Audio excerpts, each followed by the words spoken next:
अगं बघित काय बसलीस, वाढ की त्यासनी. अहो जेवा ना.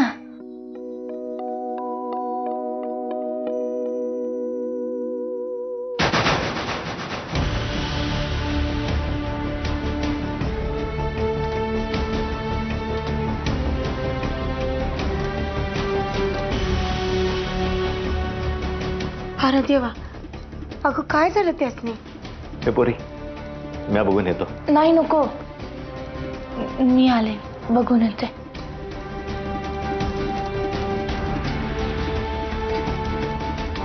मला आता सहनच होत नाही हे सगळं.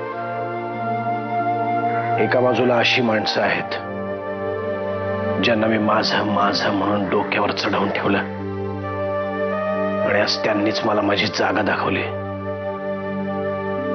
आणि दुसऱ्या बाजूला तुझी आई, जिला मी नाही नाही ते बोललो, आणि आज त्यांनीच मला. बास आता. नरसिंह दादा जानकी गेले म्हणून जास्ती उडायचं नाही. ते गेले असले तरी तुझं या घरातलं स्थान दुय्यमच आहे, आणि ते तसंच राहणार आहे कायम. तुझी लायकी तरी आहे का माझ्या समोर हे बोलायची? हे सगळं बोलायची माझी लायकी नसेल पण कदाचित, पण अहिल्याताई कसं आहे ना, आई व्हायची लायकी आहे माझी. त्यामुळे या घराण्याचा जो कोणी वारस जन्माला येईल ना, तो माझ्याच पोटी जन्माला येणार. चला ना जाऊन चिवला परत घेऊन येऊया. नाही जानकी, या घरात पुन्हा पाऊल ठेवणार नाही मी. अहो मी काही तिकडे परत राहायला चला नाही म्हणत आहे. चिवला परत घेऊन येऊयात ना फक्त. तिचं आडनाव किल्लेदार आहे हे विसरू नकोस. आता मी कधी जायचं तेवढं सांगा. पाठीला पाठ लावून आलेले भाऊ तुम्ही. त्याचा शब्द म्हणजे कालपर्यंत परमेश्वराचा शब्द होता तुला, आणि आज हे असं एका दिवसातच काय झालं? त्या सगळ्याला तू सुद्धा जबाबदार आहेस.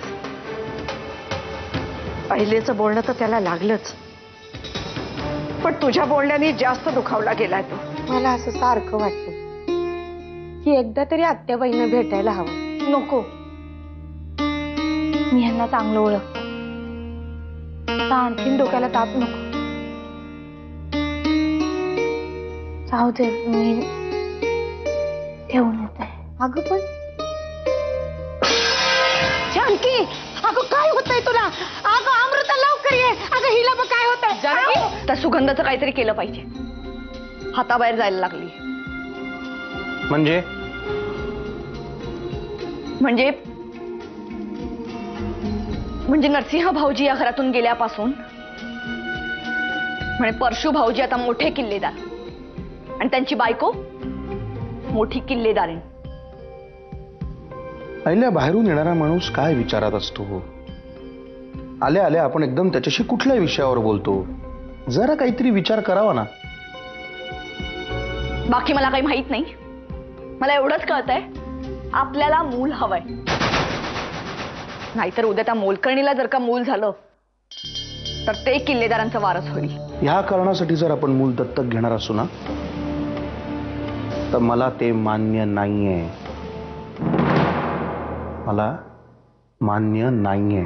आजकाल मला फक्त माझ्या फायद्याचं ऐकू येतं, म्हणून तुला पुन्हा एकदा सांगतो जानकी, अति विचार करणं बंद कर.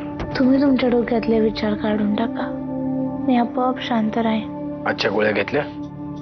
इतके दिवस घेत होतीस ना, मग आजच काय झालं? हा त्याचाच त्रास आहे. रोज पण विसरायचे, पण आत्याबाई न चुकता आठवण करून द्यायच्या. त्यांच्याशिवाय घराला शोभा नाही. ठीक आहे, आता ही जबाबदारी सुद्धा मीच स्वीकारतो. कुठेच गोळ्या? मी इकडे येण्याच्या गडबडीमध्ये वाड्यावर विसरून आले.